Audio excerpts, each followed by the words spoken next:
Bagaimana kalau sejarah Nusantara sudah diubah sejak awal? Karena di hutan Kalimantan ada jejak kerajaan yang tak pernah benar-benar dijelaskan. Tonton sampai habis ya.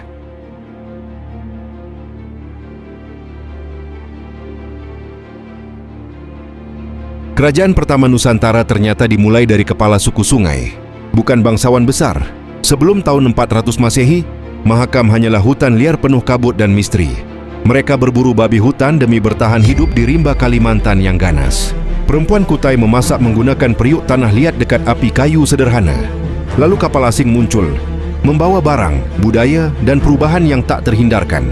Pedagang India memperkenalkan ritual baru yang perlahan mengguncang kehidupan Mahakam. Kudungga mulai sadar, kekuasaan bisa dibuat terlihat suci dan tak tersentuh. Namun roh leluhur masih dipercaya menjaga sungai, hutan, dan kehidupan mereka. Di malam sunyi, Kudungga terjebak antara tradisi lama dan masa depan asing. Kemudian lahirlah Aswawarman, generasi baru yang mengubah arah sejarah Kutai. Nama Sanskerta mulai terdengar asing di telinga masyarakat asli Mahakam saat itu. Aswawarman tumbuh membawa dua dunia berbeda dalam satu darah yang sama. Di balik perdagangan damai, perebutan pengaruh mulai tumbuh diam-diam dan berbahaya. Kudungga mulai mempertanyakan, apakah tradisi lama mampu mempertahankan kekuasaan mereka? Ritual India perlahan memasuki jantung kehidupan masyarakat Kutai kuno di Mahakam. Perkawinan campuran elit lokal dan pendatang mulai menciptakan budaya baru Nusantara.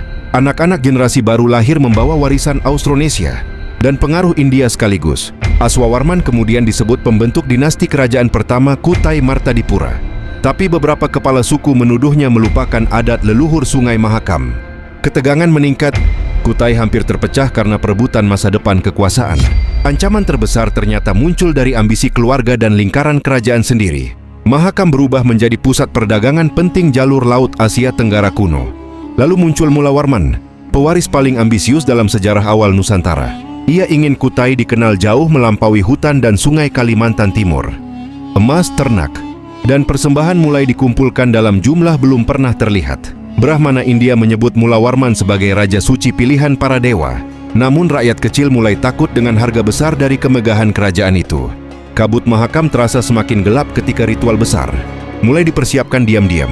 Lalu Mulawarman melakukan sesuatu yang mengubah sejarah Nusantara selamanya. Ribuan sapi dipersembahkan dalam upacara terbesar Kutai yang pernah tercatat sejarah. Dan semua itu diabadikan.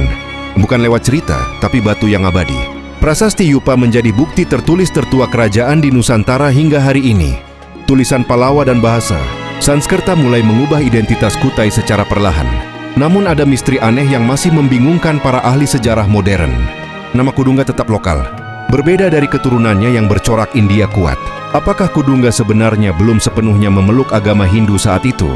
Beberapa ahli percaya sejarah, Kutai sengaja ditulis ulang demi legitimasi kekuasaan. Dan sejak itulah misteri awal Nusantara mulai terasa jauh lebih menyeramkan. Pengaruh India ternyata datang damai, lewat perdagangan, perkawinan, dan budaya maritim. Budaya luar melebur perlahan tanpa sepenuhnya menghapus identitas masyarakat lokal Kutai.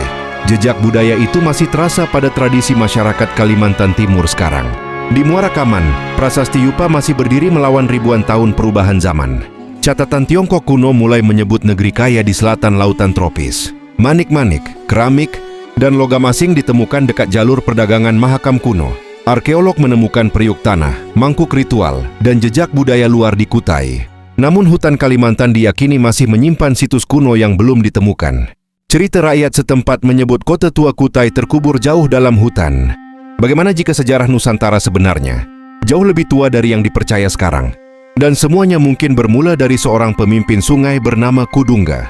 Prasasti sunyi Muara Kaman masih menunggu seseorang membuka rahasia sebenarnya. Menurut kalian, Kudungga benar-benar Raja Hindu pertama Nusantara? Atau hanya kepala suku yang sejarahnya diubah? Tulis teori kalian di komentar, karena misteri Kutai mungkin belum selesai. Hai bro, bagaimana kabarmu? Tetap sehat ya? Aku akan datang lagi dengan cerita sejarah lainnya. Tapi jangan lupa subscribe, like, komen, dan share. Kalau tidak, aku akan datang di mimpimu. Oke.